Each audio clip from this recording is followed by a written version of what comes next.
परिवर्तन होगा, आंदोलन हो जाएगा, खून की नदियाँ बह जाएंगी। देश के गृह मंत्री माननीय अमित शाह जी ने जिस दिन लोकसभा में ये बिल पेश किया धारा 370 समाप्त करने का, धारा 370 समाप्त हुई, कश्मीर भारत का अभिन्न हिस्सा बना और कहीं देश में कहीं भी एक अप्रिय घटना नहीं हुई। पूरे देश की जनता ने धारा 370 समाप्त होने का स्वागत किया। आज धारा 370 समाप्त होने के बाद कश्मीर भारत का अभिन्न हिस्सा है। एक भारत श्रेष्ठ भारत, आत्मनिर्भर भारत की परिकल्पना साकार हुई। अटक से लेकर कटक तक, कन्याकुमारी से लेकर कश्मीर तक भारत की सीमाएं सुरक्षित हैं। तो इस तरीके से अभी इससे पहले जब देश के प्रधानमंत्री नरेंद्र मोदी नहीं थे तो हम लोग रात को जानते थे कहीं बम्बार्ड ना हो जाए। बम्बार्ड भी होते थे जब से प्रधानमंत्री नरेंद्र मोदी हैं, किसी भी आतंकवादी की हिम्मत नहीं हुई कि देश के अंदर घुसकर सीमाओं में बमबाद कर सके। और आज हमारी जो सेना चाक चौबंद व्यवस्था रखी है, हम लोग पैर फैलाकर सुरक्षित होते हैं।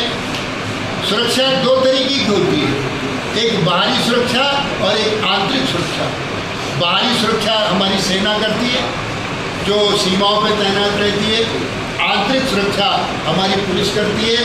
आज भारत देश बाहरी सुरक्षा में चाक चौबंद है, किसी आतंकवादी की हिम्मत नहीं है हमारी सीमा में घुस जाए, और आंतरिक सुरक्षा में हमारी पुलिस चाक चौबंद है, कहीं किसी अपराधी की हिम्मत नहीं है। अपराधी दोनों हाथ उठाकर शरण में जाते हैं कि हमें माफ़ करो, अब हम गलती नहीं करेंगे। लंगड़ा ऑपरेशन चल रहा है इनके लिए। तो इस तरीके से बहुत बड़ा परिवर्तन भारत की जनता के लिए दिखाई दिया है। इसलिए कहा गया है 12 साल बेमिसाल ये सबसे बड़ा लंबा अंतराल है। और मित्रों, एक और 3 तलाक की बहुत बड़ी समस्या थी। मुस्लिम महिलाओं का अपमान होता था, उनका जीवन नरक था।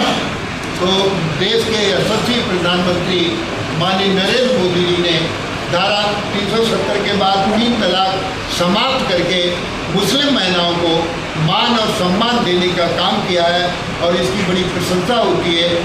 मुस्लिम महिलाएं भी इस नाते से बहुत खुश हुई हैं।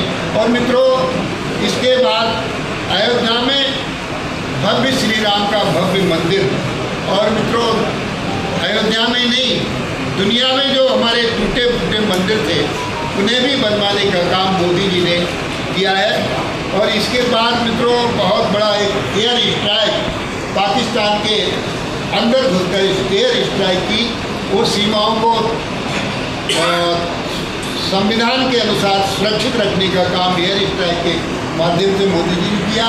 एक सबसे बड़ा ऑपरेशन सिंदूर जो जिस महिला का नाम पूछकर मारा था और कहा था कि जाओ मोदी जी से कह देना कि हम